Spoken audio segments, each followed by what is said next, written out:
Eu fui numa festa de um amigo meu e esse meu amigo tem um monte de mulher, de tudo que é tipo. Eu tava lá na festa, tava cheio de gente, a gente tava tudo perto da piscina e essa piscina tava cheio de jacaré. Aí o meu amigo falou: Ó, se tiver um homem macho aqui e tiver coragem de atravessar essa piscina cheio de jacaré, pode escolher qualquer mulher minha.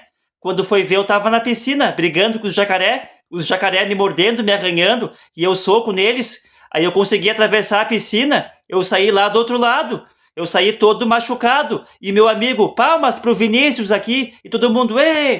Aí meu amigo falou, ó, já que tu teve a coragem de atravessar essa piscina cheio de jacaré, tu pode escolher qualquer mulher minha. Tu quer uma loira? Eu falei, não. Quer uma morena? E eu não. E o meu amigo, tu não quer nada? Aí eu falei, eu quero. E o meu amigo, quem tu quer? Aí eu falei, eu quero saber quem é que foi o desgraçado que me empurrou na piscina.